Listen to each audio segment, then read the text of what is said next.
When I started babysitting, the parents gave me a horrifying set of rules. I thought I hit the jackpot when a rich family paid me $200 to babysit their child for a night. I never could have guessed this would have led to my life being ruined forever. The children were extremely well behaved and everything went smoothly the first night. The young couple must have thought that I had done a good job because word spread quickly around the rich neighborhood that I was a great babysitter choice. This was perfect for me. Most of the families around here pay way better than where I live since they all come from a long line of wealthy families, but I was always suspicious about some of the families. You hear rumors about really rich people, some very creepy stories, but I never actually believed any of them. Sometimes I'll babysit for a few hours and make a couple $100. Other times the parents want me to stay the night while they go off and get a hotel room so that they could be away from their kids for a change. That is where I make the big bucks. A couple of days ago, a husband and wife had texted me asking if I could stay the night at their mansion and watch their 7-year-old little girl for them. I happily agreed, not knowing this might be the last time I ever see the outside world again.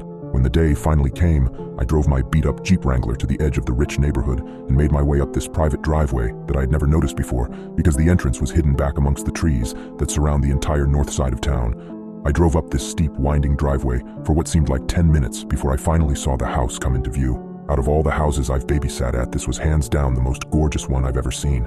I hoped I would get some good money for this. I got out of my car and made my way up to the front porch, where I knocked on this gigantic wooden door. A few seconds later, a beautiful woman in her mid-30s answered and introduced herself as Mrs. Collins. She called her husband down, and shortly after, an extremely handsome man, also in his 30s, came walking down the grand stairway, holding an adorable little girl in his arms. The couple seemed very anxious to leave, and even though they were both gorgeous people, I could tell that underneath all of their beauty, they were both extremely tired and haggard from having to keep up with their 7-year-old. They were obviously very excited about having an entire night to themselves, and couldn't wait to get out of there as fast as they could. Before Mr. and Mrs. Collins left, however, Mrs. Collins handed me several pieces of paper and told me that she had written down a couple of instructions for me to follow throughout the night. She stressed to me how important it was to follow her instructions, and I assured her that I'd give them a look. I waved to the pretty young couple as they made their way down the driveway in their expensive Mercedes, and then closed the door behind me. I gave the instructions a quick once-over before folding the papers and stuffing them into my back pocket. I'll look at them later, I told myself. How stupid I was to do that. Mr. and Mrs. Collins' daughter Samantha was a very nice young girl who warmed up to me almost immediately, or so I thought. We had spent the next few hours playing games and watching TV. After we finished our 5th episode of Teen Titans Go, I noticed that it was getting late and asked Samantha what her bedtime was. She shrugged, not really giving me an answer, which is when I remembered Mrs. Collins' instructions. I pulled out the folded pieces of paper and scanned through them very quickly when I saw the words, "Samantha needs to be in bed before 8 p.m. I checked the time to find that it was almost 7:45. "Well, it looks like your bedtime is right now," I said, lift Samantha up off the couch so I could get her ready. She brushed her teeth and I tucked her into her California king-sized mattress. I told her goodnight and was leaving her room when she said something that stopped me in my tracks. "Don't forget to lock my door before you leave," she said. I stopped walking and turned back around toward her, confused. "What do you mean, don't forget to lock your door?" I asked. "Why would I need to lock your door? What if you have to go to the bathroom in the middle of the night?" She looked at me innocently and shrugged her shoulders again. "I don't know, but Mommy always locks my door before I go to sleep. She says she does it to protect me and herself. I don't remember what happens after I fall asleep, but Mommy says that I always try to leave my room at night, which is a bad thing." I looked at her dumbfounded. I didn't know what to say. What sort of parents would lock their child in their room at night? "Mommy told me that she would leave instructions for you to follow, and locking my door is one of them," she said. I had forgotten to read the rules. "Oh, okay, Samantha, I'll lock your door. Good. Good night, sweetheart," I stammered. She gave me a big smile and rolled over in her bed. I closed her door and noticed that there was a latch drilled into the door frame that would allow someone to lock it from the outside. I closed the latch and then walked back downstairs so I could read the rest of Mrs. Collins' instructions.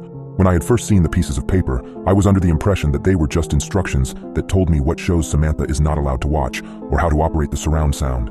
After I started reading them, though, I realized that I was wrong. I was completely and utterly wrong. I started reading, "Hello, Annie. I'm so glad that you agreed to stay the night and babysit Samantha for us. She's such an angel, and I'm sure that the both of you will get along very well. I know that our house might seem old and scary, but don't worry because nothing bad will happen to you as long as you follow some simple instructions. Firstly, Samantha needs to be in bed in her room with the door locked before 8 p.m. Do not open up her bedroom door after 8 p.m. I repeat, do not open Samantha's bedroom door after 8 p.m. She will try to convince you to open the door in many different ways. She will cry, scream, and threaten you until you give in, but do not listen to her. She can't hurt you as long as the door is closed." At this point, I was confused. Why would I leave her locked in there if she was screaming and crying to let her out?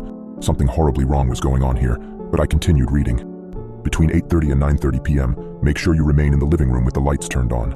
Around this time of night, you may hear scratching and growling coming from Samantha's room or from other parts of the house. These noises are nothing to worry about as long as you stay in the living room. Watch some TV to pass the time. We have a lot of movies to choose from. After 9:30, do not venture into any dark areas of the house. I would recommend that you turn on as many lights as you can before 9:30 so that you don't accidentally trap yourself. You might also happen to see a pair of yellow cat eyes looking at you through the darkness every once in a while. Do not stare at them for more than 30 seconds. These rules were getting more effed up by the second. I started sweating, my body feeling glued to the floor as I read over the strict but extremely terrifying rules that were put in place. Why had I agreed to take this job? At around 10 p.m., it might begin to sound like there are several people walking around in the basement downstairs. Do not worry, because as long as you stay out of the basement, they cannot get to you. I know it sounds unlikely, but around this time you will begin to feel an overwhelming urge to walk down into the basement. If this happens, go into the kitchen and drink a cold glass of milk. This usually helps. The urge will most likely pass after about 10 minutes, but if the urge is still there after 10 minutes and you don't think that you will be able to stop yourself from walking into the basement, then call either me or Mr. Collins, and we'll tell you what to do. Now this next part is very important. You will be sleeping in our guest room upstairs for the night. Before you go to bed, make sure that you leave a plate outside your bedroom door with a piece of raw steak on it. You can find the raw steak in our refrigerator, and leave a glass of milk next to the plate as well. And that's about it. Final rule, don't eat meat after 8 o'clock. They might see it as a threat and will most likely attack you. P.S. Throughout the night you might hear a dog whimpering from somewhere off inside the house. We don't have a dog, so don't go looking for it. I hadn't realized what I had gotten myself into.